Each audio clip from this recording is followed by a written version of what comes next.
ሻሎም ሻሎም ሻሎም ቤተሰብ እግዚአብሔር አምላክ ሰላም ጸጋ ምሕረት ናይ ክርስቶስ ምስ ኩልኩም እዩ አና ሓኹም ሰላሕ አዲኔ ካብ ንክርስቶስ ዝገልጽ ትውልድ ዓለም ለኻዊ ቤተ ክርስቲያን እዝን ዝበለጸ መዓልቲ ዝበለጸ ቃል ንካፈለሉ ፕሮግራም እዩ ሎም ንካፈሎ ቃል ኣብ ትርፊ ጊዜና ኣይንጸሊ ዝብል እዩ ኣብ ትርፊ ጊዜና ኣይንጸሊ ሪኢኹም ካብታ ሓደ እንተ ደኣ ለውጥ ዝፈጥር ጸሎት ማለት ኣብ ህይወትና ዝረአ ለውጥ ከምጽእ ዝኽእል ጸሎት ንደል እንድሕር ኮይና ኣብ ትርፊ ጊዜ ድጽለ ጸሎት ከምኡ ዓይነት ለውጢ ኣብ ህይወትና ከምጸልና ኣይክእልን እዩ ብዙሓት ሰባት ንደልዮ ለውጢ ኣብ ህይወትና ዘይንረኽቦ ናይ ትርፊ ጊዜ አንበብትን ናይ ትርፊ ጊዜ ጸለይትን ስለ ዝኾንና ኢና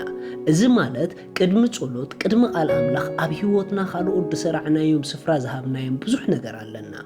ስለዚ ንዕኦም ቀንዲ ሓይልና ሂብና ኣብተን ዘለዋና ዝተረፋ ጊዜ ንጽሊ ኣብተን ዘለዋና ዝተረፋ ጊዜ ቃል ኣምላኽ ነንብብ ሓወይናተይ ሓፍተይናተይ ንቃሉን ንጸሎትን ኣብ ትርፊ ጊዜ ትራኸብ ሰብ ተደኣ ኮንካ እመነኒ ኣብ ህይወትካ ለውጥ ክትፈጥር ኣይትኽእልን ኢኻ እቶም ኣብ ህይወቶም ለውጥ ዝፈጥሩ ንጸሎት ኣብ ትርፊ ጊዜኦም ዘይኮነስ ንጸሎት ቀዳምነት ዝህቡ ሰባት እዮም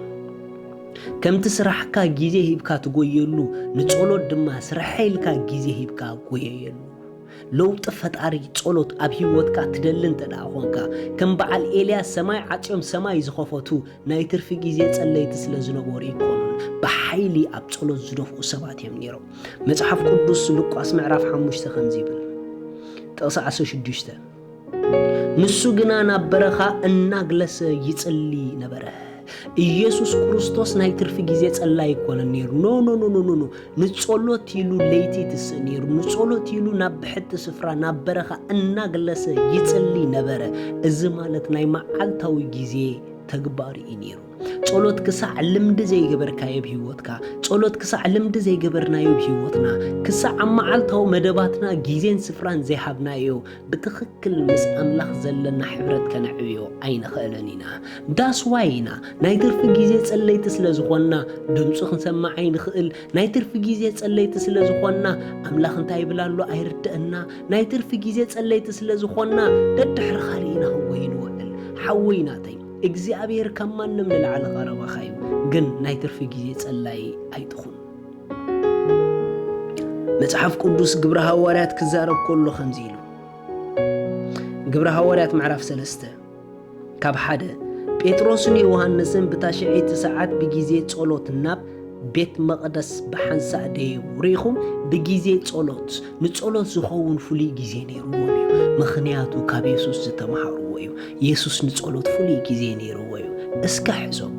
ጎይታና ኢየሱስ ክርስቶስ ዝኣክል ንጸሎት ፍሉይ ጊዜ ካብ ነበሮ ክሳዕ ክንደይ ንዓይን ንዓኹም እንዘየድልየና ሎሚ ናይ ትርፊ ጊዜ ጸለይቲ ከም ምዃን ወፂኹም ናብ ብመደብ ዝጽልይ ሰባት ምዃን ተሳገሩ እዛ ወርሒ እዚኣ ከይተወድአት ኮላ ኣብ ህይወትኩም ነዚ ለውጢ ኣምጽዎ ኣብ ህይወትና ነዚ ለውጢ ነምጻዮ ካብ ናይ ትርፊ ጊዜ ናብ ብጊዜ ምጽላይ ንጸሎት ዲሲፕሊን ንኹን we have to have discipline በቃ ንጸሎት ዲሲፕሊን ክህልወና ኣለዎ በዚ መገዲ ዝንተደኣ ኸይና ኣብ ህይወትና ዘገርም ለውጢ ከነምጽእ ክንጅምር ኢና እዛ ወርሒ ለውጢ ንፈጥረላ ወርሕያ ከይተወድአት እዘን ተሪፈናኹም ዘለዋ ጊዜ ብምዱብ ሰዓትን ጊዜን ናይ ጸሎት ሸማ እንዳውጻኹም ንጸሎት ጊዜ ሂብኩም ምጽላይ ተምሃሩ እግዚአብሔር ከዕብየኩም እዩ ሻሎም ስለዚ ሎሚ ንጎይታና ኢየሱስ ክርስቶስ ኣብ ህይወትኩም ወሲንኩም ክትቀበልዎ እትደልዩ እታ ኣብኡ ዘላ ናይ ዘለዓለም ህይወት ክትቀበልዋ እትደልዩ እዛ ጸሎት እዚኣ ጸልዩ እግዚአብሔር አቦ ስለ ወድኻ ኢየሱስ ክርስቶስ የመስግነካ ኣለኹ የአምን ኣለኹ ኢየሱስ ክርስቶስ ስለ ኃጢአተይ ከም ዝተሰቕለ ዕዳ ኃጢአተይ ከፊሉ ከም ዝፈጸሞ ስለይ ከም ዝሞተ ብሳልሰይቲ መዓልቲ ኣምላኽ ካብ ሞታት ከም ዘተንስኦ ኣብ የማን ኣምላኽ ከም ዝተቐመጠ የአምን ኣለኹ ኢየሱስ ክርስቶስ ናይ ህይወተይ ጎይታ እዩ ኢየሱስ ክርስቶስ ኣምላኸይ መድሓኒየይ እዩ ካብዛ ሰዓት ንክርስቶስ ብምቕባለይ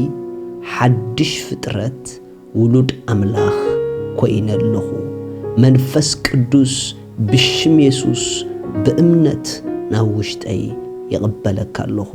آمين إذا أتصلوا دصلهم بتعمل حقوسكم بزب تحت زلوا أدراشنا كونتاكت جورنا يخم سدليكم حجز كن لخلكم هنا شالوم